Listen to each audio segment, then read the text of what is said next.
Hello दोस्तों, नमस्कार। आपके अपने YouTube channel RKM take info पर आप सभी साथियों का तहे दिल से हार्दिक स्वागत है। साथियों, इस वीडियो में बात करने वाले राजस्थान पुलिस कांस्टेबल भर्ती 2023 के बारे में। साथियों, अभ्यर्थियों के दस्तावेज सत्यापन और मेडिकल टेस्ट कब, कैसे और कहां पर होगा, कौन कौन से दस्तावेजों की आपको आवश्यकता होगी और ज्वाइनिंग से पूर्व दोस्तों आपको किन किन बातों का ध्यान रखना है जिससे आपको दोस्तों ज्वाइनिंग में किसी प्रकार की कोई दिक्कत ना हो, इन सब के बारे में दोस्तों इस वीडियो में बात करने वाले हैं। इसलिए आप अंत तक बने रहे। और साथ ही जो अभ्यर्थी पहली बार हमारे यूट्यूब चैनल को देख रहे हैं दोस्तों, उनसे अनुरोध रहेगा यूट्यूब चैनल को सब्सक्राइब कर ले और टेलीग्राम ग्रुप को जरूर ज्वाइन कर ले। वहां पे दोस्तों आपको तुरंत प्रभाव से समस्त जानकारियां वहां पर मिलती रहेगी। साथियों, राजस्थान पुलिस कांस्टेबल भर्ती परीक्षा 2023 के रिजल्ट नियमित रूप से जारी किए जा रहे हैं। अब कुछ जिले शेष बचे जिनके भी रिजल्ट बहुत जल्दी जारी हो जाएंगे और साथ ही सभी के दस्तावेज सत्यापन और मेडिकल टेस्ट इसी महीने में आयोजित करवाए जा रहे हैं। तो आप इस चीज़ का ध्यान रखें। जिस भी जिले से आपने दोस्तों पास हुए हैं, उस जिले में दोस्तों जब रिजल्ट जारी किया तो नीचे लिखा हुआ है कि उसका दस्तावेज सत्यापन और मेडिकल टेस्ट कब होगा। तो आप समस्त दस्तावेज तैयार करके और निश्चित समय और निश्चित दिनांक पर आप दोस्तों उपस्थित हो। साथियों, कुछ जिलों की डेट मैं बता देता हूं, जिसमें जोधपुर जिले की 16/10/2024 को पुलिस लाइन जोधपुर के अंदर दस्तावेज सत्यापन होंगे। उसी प्रकार दोस्तों जयपुर के 22 और 23 रिजर्व पुलिस लाइन जयपुर के अंदर दोस्तों उसके दस्तावेज सत्यापन होंगे। जयपुर ग्रामीण के दोस्तों 14/10/2024 को पुलिस लाइन जयपुर ग्रामीण के अंदर दस्तावेज सत्यापन होने वाले हैं। और टोंक जिले के दोस्तों 18/10/2024 को पुलिस लाइन टोंक के अंदर दस्तावेज सत्यापन होंगे। इसी प्रकार दोस्तों बांसवाड़ा के 15/10/2024 को पुलिस लाइन बांसवाड़ा के अंदर दस्तावेज सत्यापन होने वाले हैं। भीलवाड़ा के 21/10/2024 को रिजर्व पुलिस लाइन भीलवाड़ा के अंदर दस्तावेज सत्यापन हो गए। इसी प्रकार दोस्तों आप समस्त रिजल्ट जारी किए गए हैं, उसके नीचे उसका दस्तावेज सत्यापन और पात्रता की जांच कब होगी उसकी डेट दी गई है। तो दोस्तों आप रिजल्ट के नीचे जरूर चेक कर ले और उसी दिनांक और समय पर आपको उपस्थित होकर अपने दस्तावेज सत्यापन और पात्रता की जांच करवानी है। साथियों, दस्तावेज सत्यापन के लिए आपको बार बार मौका नहीं दिया जाएगा, इसलिए दोस्तों आप इस चीज का ध्यान रखें। साथियों, जिस जिले से आप क्वालिफाई हुए यानी जहां से आप पास हुए दोस्तों, उसके पुलिस अधीक्षक कार्यालय या वहां की रिजर्व पुलिस लाइन के अंदर आपके दस्तावेज सत्यापन होगा।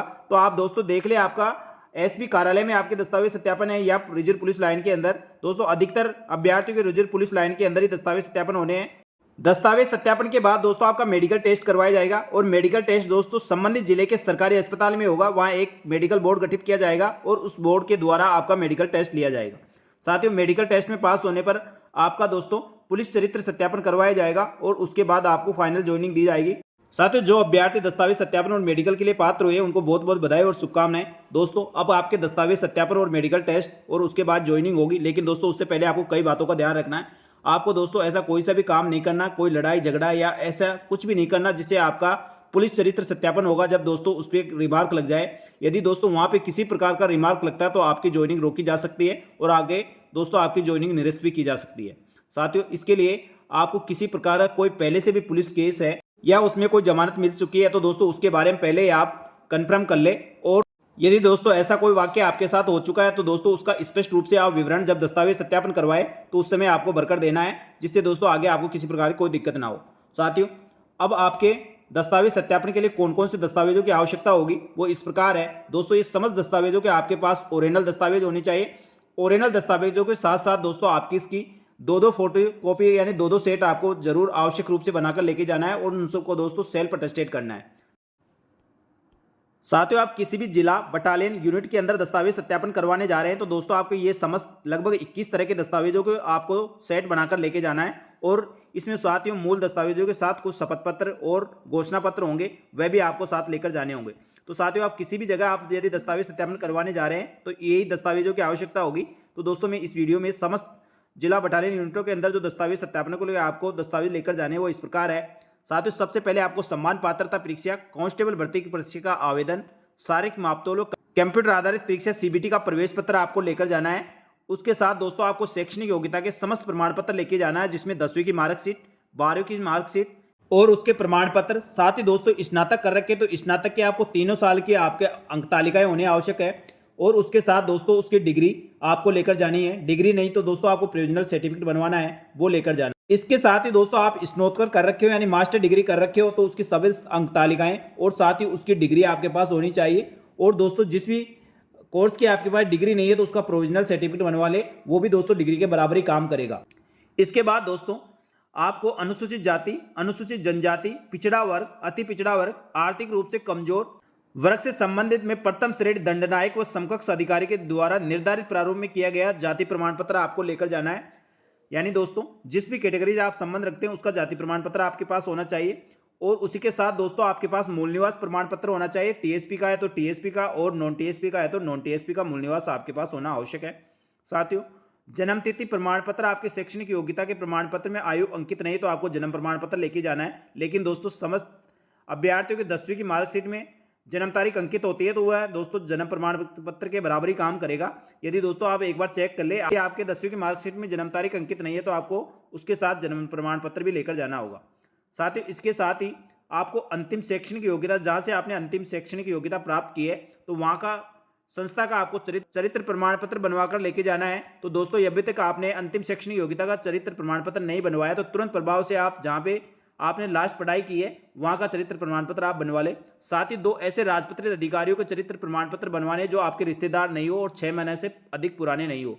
तो कोई भी ऐसे गजेटेड अधिकारी जो स्कूल का प्रिंसिपल हो सकता है या दोस्तों कोई सा भी फर्स्ट ग्रेड अधिकारी जिसको आप जानते हैं दोस्तों, उससे आप चरित्र प्रमाण पत्र बनवा ले। 2 व्यक्तियों के अलग अलग चरित्र प्रमाण पत्र आवश्यक होंगे। साथ ही इसी के साथ राज्य सरकार द्वारा परिपत्र क्रमांक ग्रह 13/2006 दिनांक 22/5/2000 अनुसार राजकीय सेवा में नियुक्ति हेतु विवाह पंजीकरण करवाया जाना अनिवार्य है। तो आपको दोस्तों विवाह प्रमाण पत्र लेकर जाना है और अविवाहित अभ्यर्थियों को दोस्तों संबंधित प्रारूप में दोस्तों घोषणा पत्र देना होगा। इसी के साथ दोस्तों आपको 2 पहचान पत्र लेकर जाने हैं जिसमें Aadhaar card, PAN card, license, passport, ऐसे 2 फोटोयुक्त पहचान पत्र ले जाने होंगे जिसमें दोस्तों आपकी फोटो अंकित हो। और उसी के साथ दोस्तों आर्थिक वर्ग का प्रमाण पत्र वर्ष 2022-23 के आय के आधार पर बना हुआ होना चाहिए। वह दोस्तों आपका ईडब्ल्यूएस का सर्टिफिकेट मान्य होगा। इसी के साथ दोस्तों विशेष योग्यता का प्रमाण पत्र जिसमें एनसीसी, होमगार्ड, कंप्यूटर में डिप्लोमा या पुलिस सब्जेक्ट के अंदर डिप्लोमा दोस्तों उससे संबंधित कोई प्रमाण पत्र है तो वो आपको लेकर जाना है। घोषणा पत्र देना होगा। दहेज नहीं लेने के संबंध में शपथ पत्र आपको बनाकर लेके जाना है। नंबर 12 दिनांक 1/6/2002 के बाद 2 से अधिक जीवित संतान नहीं होने के संबंध में आपको शपथ पत्र देना होगा। इसके बाद साथियों 1 से अधिक जीवित पत्नी या पति नहीं होने के संबंध में आपको शपथ पत्र देना होगा।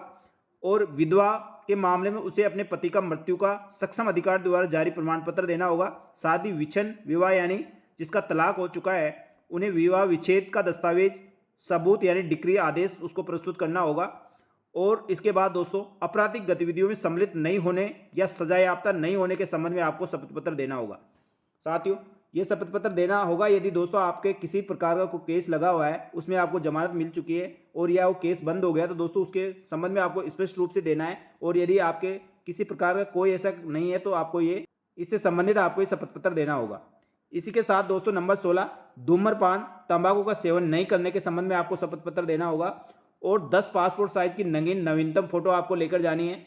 साथ ही दोस्तों जो भूतपूर्व सैनिक है तो उन्हें एनओसी और डिस्चार्ज प्रमाण पत्र या पेंशन प्रमाण पत्र प्रस्तुत करना होगा। नंबर 19 यदि अभ्यर्थी राजकीय सेवा में यानी पहले से राजकीय कर्मचारी है यानी कहीं गवर्नमेंट सर्वेंट है तो दोस्तों उसको नियोक्ता से विभाग अध्यक्ष द्वारा जारी अनापत्ति प्रमाण पत्र वहां पर देना होगा।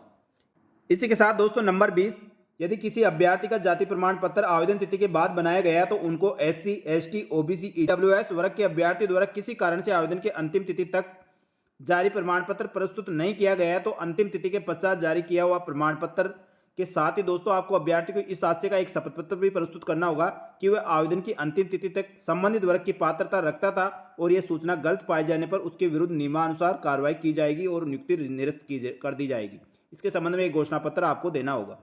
साथ ही नंबर 21 जिन अभ्यर्थियों का कांस्टेबल चालक पद के लिए चयन हुआ है उनको दोस्तों मूल ड्राइविंग लाइसेंस आपको देना होगा जो विज्ञप्ति जारी होने के दिनांक से लगभग 1 वर्ष पुराना होना आवश्यक है। साथ ही इस प्रकार आपको समस्त 21 प्रकार के दस्तावेज लेकर जाने जिसमें इस प्रकार दोस्तों सम्मान पात्रता परीक्षा, कांस्टेबल भर्ती आवेदन पत्र, शारीरिक मापतोल व कंप्यूटर आधारित CBT परीक्षा का प्रवेश पत्र आपके पास होना चाहिए। समस्त शैक्षणिक योग्यताओं के प्रमाण पत्र होने चाहिए, जाति प्रमाण पत्र होना चाहिए, मूल निवास होना चाहिए। साथ ही दोस्तों आपका अंतिम शैक्षणिक योग्यता का चरित्र प्रमाण पत्र, 2 राजपत्रित अधिकारी द्वारा जारी चरित्र प्रमाण पत्र, इसके साथ ही 2 विवाह से संबंधित प्रमाण पत्र, 2 फोटोयुक्त पहचान पत्र आपके पास होने चाहिए। और इसी के साथ दोस्तों दहेज नहीं लेने के संबंध में आपको शपथ पत्र देना होगा। इसके साथ दोस्तों कुछ और भी शपथ पत्र है जो इसमें मैंने एक एक करके आपको बता दिया है। और इन समस्त दस्तावेजों की ओरिजिनल प्रति के साथ ही दोस्तों आपको 2 फोटोकॉपी और लेकर जानी है। इस सेट में तो दोस्तों मूल जो शपथ पत्र और प्रमाण पत्र आप बना रहे हैं उनके सेट लगेंगे, दूसरे में दोस्तों उनकी फोटोकॉपी लगेगी। इस प्रकार दोस्तों क्रम से जिस क्रम में इसमें बताया गया है उसी क्रम से जमा कर ले जाना है, जिससे वहाँ दोस्तों दस्तावेज सत्यापन में आपको किसी प्रकार की कोई दिक्कत नहीं होगी। साथ ही दस्तावेज सत्यापन के बाद फिर आपका मेडिकल टेस्ट करवाया जाएगा। मेडिकल टेस्ट दोस्तों या तो उसी दिन आपका करवा सकते हैं या दोस्तों आपको बाद में डेट बता दी जाएगी कि कौन से अस्पताल में आपका मेडिकल टेस्ट होगा। इसलिए आप संबंधित जिला पुलिस अधीक्षक कार्यालय से आप संपर्क में रहें और दोस्तों नियमित रूप से राजस्थान पुलिस की वेबसाइट का भी अवलोकन करते रहे।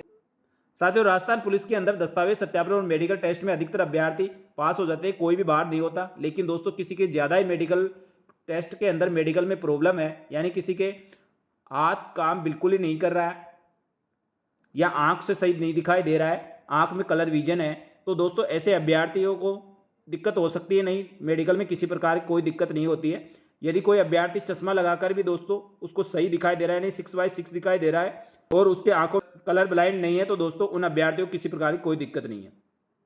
तो चश्मा लगाने वाले अभ्यर्थी दोस्तों इसके लिए पात्र है, ऐसी कोई दिक्कत नहीं है। साथियों, कई अभ्यर्थी पूछ रहे थे कि शपथ पत्र व घोषणा पत्र का प्रारूप कहां पर मिलेगा। दोस्तों, राजस्थान पुलिस विभाग द्वारा जयपुर पुलिस कमिश्नर का जो रिजल्ट जारी किया गया है उसके साथ समत प्रारूप संलग्न है, तो दोस्तों आप उसमें से देख सकते हैं, वो इस प्रकार है और इसको डाउनलोड करके आप अपना घोषणा पत्र व शपथ पत्र इससे इस प्रकार बनवा सकते हैं। इसके साथ दोस्तों सामान्य कांस्टेबल भर्ती हेतु चयनित अभ्यर्थियों के घोषणा पत्र देने होंगे, जिनके प्रारूप इस प्रकार है। ये साथियों दहेज से संबंधित प्रमाण पत्र है, ये प्रमाण पत्र आपको बनवाना होगा। इसके बाद दोस्तों ये घोषणा पत्र आपका तंबाकू, गुटखा, धूम्रपान से संबंधित घोषणा पत्र है, ये आपको प्रारूप भर के लेकर जाना है। साथ ही दोस्तों ये शपथ पत्र भी आपको देना होगा। ये प्रमाण पत्र दोस्तों ओबीसी, ईडब्ल्यूएस व आर्थिक रूप से कमजोर वर्ग के अभ्यर्थियों के लिए है, तो ये प्रमाण पत्र उनको देना होगा। जो अभ्यर्थी राजस्थान पुलिस कांस्टेबल भर्ती में सिलेक्ट हुए हैं उनको दोस्तों ये एक बॉन्ड भरना होगा, जिसका प्रारूप इस प्रकार है। ये बॉन्ड भी आपको दोस्तों भरकर जमा कराना होगा। इसी के साथ दोस्तों ये घोषणा पत्र भी आपको देना होगा, जो 10 रुपये के स्टाम्प पर बनवाया जाएगा कि मेरे द्वारा उपलब्ध कराए गए समस्त दस्तावेज सत्य और सही है। किसी प्रकार की कोई भी कमी या गलती पकड़ी जाती है तो दोस्तों मेरी नियुक्ति निरस्त की जा सकती है। उसके संबंध में घोषणा पत्र है, तो आपको ये घोषणा पत्र भी बनाकर लेके जाना है। इस प्रकार दोस्तों समस्त दस्तावेजों के साथ आपको इस प्रकार के सारे घोषणा पत्रों के साथ और शपथ पत्र बनाकर लेके जाना, जिनके प्रारूप राजस्थान पुलिस की वेबसाइट पर और आपको दोस्तों जो भर्ती परीक्षा का रिजल्ट जारी किया गया है उसके साथ ये अटैच घोषणा पत्र दिए गए हैं, इनको आपको भरकर लेकर जाना है। और समस्त दस्तावेजों के साथ दोस्तों मूल दस्तावेजों के साथ आपको समस्त दस्तावेजों की 2-2 प्रतियां आपको सेट बनाकर लेके जाना है। दस्तावेज सत्यापन कैसे होते हैं और कौन कौन से दस्तावेज आवश्यक होते हैं उनके बारे में बता दिया है और एक वीडियो पहले बनाया हुआ है। और उसी के साथ दोस्तों मेडिकल टेस्ट कब, कैसे और कहाँ होता है उसके बारे में दोस्तों मैंने पहले एक वीडियो बना दिया है। उन दोनों का लिंक भी दोस्तों मैं इस वीडियो के एंड स्क्रीन पर लगा दूंगा। जैसे दोस्तों ये वीडियो खत्म होगा तो उस पर क्लिक करके उन वीडियो को भी आप देख सकते हैं। साथियों, इसी प्रकार राजस्थान पुलिस के साथ ही समस्त भर्तियों की नवीनतम ताजा अपडेट के लिए हमारे यूट्यूब चैनल और Telegram group RKM take info को ज्वाइन कर सकते हैं। आपको समस्त भर्तियों की नवीनतम ताजा अपडेट यहाँ पर मिलती रहेगी। धन्यवाद। जय हिंद, जय भारत।